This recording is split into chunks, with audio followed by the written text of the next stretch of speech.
Hi friends, welcome to Mess Astrology. So 4 planetary conjunctions చూస్తున్నాం కదా మనం. సో ఈ రోజు ఒక beautiful combination and of course cheating combination కూడా ఇది. సో చంద్రుడు, బుధుడు, శుక్రుడు అండ్ రాహు. సో ఈ 4 గ్రహాలు కలిస్తే ఎలా ఉంటుంది? So moon, mercury, Venus and Rahu. So conjunction, ఈ 4 ప్లానెటరీ కంజంక్షన్ ఎట్లా ఉంటుంది? సో ఇది ఆర్టిస్టిక్ కాంబినేషన్ కంప్లీట్గా. ఎందుకంటే అక్కడ శుక్ర, చంద్ర, రాహు, బుధులు అంటే ఆ పర్సన్లో చాలా మల్టీ టాలెంటెడ్ ఉంటారు అండ్ వాళ్ళకి ఫారెన్ థింగ్స్ అంటే చాలా ప్యాషన్ ఉంటుంది. అంటే డ్రెస్సింగ్ కానివ్వండి, మ్యూజిక్ కానివ్వండి, ఆర్ట్ కానివ్వండి.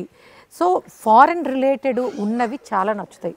కల్చర్ కూడా వాళ్ళ డ్రెస్సింగ్ స్టైల్లోనూ అండ్ వాళ్ళు తినే పద్ధతిలోనూ మాట్లాడే దానిలోనూ ఒక స్టైల్ అనేది ఉండేలా చూసుకుంటారు. And mostly they attract. వాళ్ళలో ఏంటంటే చాలా మీకు టాలెంట్స్ ఉంటాయి అండ్ ఒకటి కాదు మల్టీ టాలెంటెడ్ పీపుల్ అని చెప్పచ్చు. సో వాళ్ళు ఎప్పుడు సాటిస్ఫై అవుతారంటే వాళ్ళలో ఉన్న ఆర్ట్ని ఎగ్జిబిట్ చేసినప్పుడు. అంటే వాళ్ళలో వాళ్ళు వేసుకోవడం అట్లా కాదు, they want to show off people అని చెప్పచ్చు. ప్రతిదాన్ని మనం చూడండి, కొంతమంది రెస్టారెంట్స్కి వాటికి వెళ్తూ ఉంటారు, తినే వాటిని ప్రతిదాన్ని ఫోటో తీసి పెట్టుకుంటూ ఉంటారు. అంటే వాళ్ళు ఎంజాయ్ చేయడం కాకుండా they want to show to the world. వాళ్ళు వేసుకునే డ్రెస్సింగ్ కానీ లేకపోతే అంటే యూజువల్గా పబ్లిక్ ప్రొఫైల్స్లో ఉండడానికి ఇష్టపడతారని చెప్పచ్చు.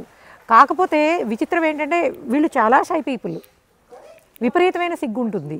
సో వాళ్ళ ప్రైవేట్ లైఫ్లో వాళ్ళు చాలా ఓపెన్గా ఉంటారు అండ్ పబ్లిక్లోకి వచ్చేటప్పటికి ఏంటంటే షైగా కనిపిస్తారు, ఎక్కువ ఓపెన్ కారు అండ్ క్రౌడ్లోకి వెళ్ళడానికి హెసిటేట్ చేస్తారు. ఎందుకంటే ఇక్కడ మనకి శుక్ర, చంద్రులు, రాహు అంటే రాహు ఏం చేస్తాడు, ఉన్నదాన్ని ఇంకా ఎక్కువ చేస్తాడు కదా.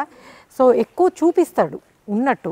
అక్కడ ఇప్పుడు అయితే శుక్రుడు, చంద్రుడు కలిసేపటికి ఏంటంటే యూజువల్గా షైనెస్ ఉంటుంది. ముఖ్యంగా అక్కడ ఎవరైనా ఈ 4 ప్లానెట్స్లో అంటే లైక్ 3 ప్లానెట్స్లో బుధుడు కానీ లేకపోతే మనకి శుక్రుడు కానీ చంద్రుడు కానీ లగ్నాలాడ్ అయినప్పుడు, లేదా ఈ గ్రహాలు లగ్నంలో ఉన్నప్పుడు, లేదా సప్తమంలో ఉండి లగ్నాన్ని చూస్తున్నప్పుడు అప్పుడు ఎఫెక్ట్ అనేది ఎక్కువ ఉంటుంది. సో మోస్ట్లీ ఇది ఏంటంటే ఆర్టిస్టిక్ ప్లానెట్ అండ్ మనకి ఈ మల్టిపుల్ టాలెంట్స్ ఉంటాయి, రైటింగ్ స్కిల్స్ ఉంటాయి అండ్ యూజువల్గా ఫారెన్ కల్చర్ని, లాంగ్వేజెస్ నేర్చుకోవడానికి ఎంజాయ్ చేస్తారు. వీళ్ళు మల్టీ లింగ్విస్టిక్. అంటే యూజువల్గా ఒక ఏజ్ వచ్చేటప్పటికి అంటే లైక్ ఏజ్ అనే కాదు, అర్లీ చిన్న ఏజ్లో కానివ్వండి, కొంచెము మెచ్యూరిటీ వచ్చాక కానివ్వండి, యూజువల్గా వీళ్ళు ఫారెన్ లాంగ్వేజెస్ నేర్చుకోవడానికి ఇష్టపడతారు. మోర్ దాన్ 2-3 లాంగ్వేజెస్ మాట్లాడడం అనే స్కిల్ అనేది, టాలెంట్ అనేది చాలా బాగుంటుంది వీళ్ళకి. ఓకే, అదర్ సైడు ముఖ్యంగా రాహు కనుక లోవర్ డిగ్రీలో కానీ హయ్యర్ డిగ్రీలో కానీ ఉన్నప్పుడు వీళ్ళు అవతల వాళ్ళ నుంచి అడ్వాంటేజ్ తీసుకోవాలని చూస్తారు. అంటే వాళ్ళు ఏదైనా బిజినెస్లో ఉన్నా లేదా ఏదైనా డీల్ చేస్తున్నా యూజువల్గా అవతల వాళ్ళ వీక్నెస్ని వీళ్ళు క్యాష్ చేసుకోవడానికి ట్రై చేస్తారు. So that is tricky Rahu చేసే పని, మోసకారి రాహు చేసే పని అనమాట. అయితే మనకి బుధుడు కనుక అంటే ఇదే కాంబినేషన్ మనకి మిథునంలో కానీ లేదా ఉచ్చపట్టిన బుధుడున్న వర్గో అంటే కన్యలో కానీ ఏర్పడి బుధుడు కనుక లోవర్ డిగ్రీస్ ఉంటే యూజువల్లీ జెన్యూన్గా ఉండడానికి ట్రై చేస్తారు అండ్ క్యాల్కులేటెడ్. అంటే ఓకే మనం ఒక పని చేస్తున్నాం, నీకెంత నాకెంత. సో ఇక్కడ ఏంటంటే ఆ వే ఆఫ్ అప్రోచ్ డిఫరెంట్గా ఉంటుంది. అంటే ఓపెన్గా ఉండి నా ప్రాఫిట్ నాది, నీ ప్రాఫిట్ నీది అన్నట్టు ఉంటుంది డీల్ చేసే విషయంలో. అదే రాహు అనుకోండి, మొత్తం అంతా నీ గురించే చేస్తున్నాను అంటుంది, ఫైనల్ అవుట్పుట్ మటుకు వాళ్ళు తీసుకుంటారు. సో ఒకటే కంజంక్షన్ అయినప్పటికీ డిగ్రీస్లో తేడాలు ఉన్నప్పుడు ఆ అప్రోచ్ అనేది ఆ పర్సన్ చేసే బిహేవియర్ కానీ ఎగ్జిబిట్ చేసేది కానీ మారిపోతుంది.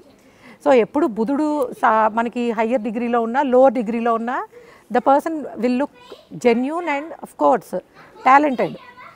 వాళ్ళ టాలెంట్ని నమ్ముతారు, they are communication will be very beautiful. అయితే రాహు ఉన్నప్పుడు వాళ్ళు అట్రాక్ట్ చేస్తారు కానీ ఇంటర్నల్గా ఉండే ఏ ఇంటెన్షన్ అనేది కొంచెము ట్రిక్కీగా ఉంటారు. ఏమవుతుందిలే మోసం చేస్తే, ఇప్పుడు అందరూ చేయట్లేదా, ఇప్పుడు అందరూ అట్లనే ఉన్నారు కదా అనే ఒక రకమైన వాల్యూస్ని పక్కకు పెట్టడం అనేది ఉంటుంది. సో కంజంక్షన్స్లో ముఖ్యంగా లోవర్ డిగ్రీలో ఉండే ప్లానెట్, హయ్యర్ డిగ్రీలో ఉండే ప్లానెట్ ఎక్కువ ఎఫెక్ట్ చూపిస్తాయి. సో ఒకవేళ మనకి బుధుడు లోవర్ డిగ్రీలో ఉండి అండ్ రాహు హయ్యర్ డిగ్రీలో ఉన్నారనుకోండి, అప్పుడు ఏమవుతుందంటే 2 ఉంటాయి అన్నమాట, బ్యాలెన్స్డ్. అది ఉంటుంది, ట్రికీనెస్ ఉంటుంది అండ్ క్యాలిక్యులేటెడ్ ఉంటారు. సో ఇదేంటంటే రెండు వైపులా షార్ప్నెస్ ఉన్న ఒక నైఫ్ లాంటిది అనమాట. సో బట్ ఏదైనా this is a beautiful conjunction. ఈ 4 ప్లానెటరీ కంజంక్షన్ అనేది మనకి ఒక పర్సన్కి కనుక ఇది ఏ హౌస్లో అయినా ఉండనియండి, that is going to give multi talents. But ముఖ్యంగా 5th హౌస్లో కానీ, లగ్నంలో కానీ, 4th హౌస్ కానీ, 10th ఆర్ 11thలో ఉన్నప్పుడు వీళ్ళు ఆర్టిస్టిక్ ఫీల్డ్స్లో వర్క్ చేయడానికి, ముఖ్యంగా దశలు వచ్చినప్పుడు వర్క్ చేయడానికి ఎక్కువ అవకాశం ఉంటుందని చెప్పచ్చు.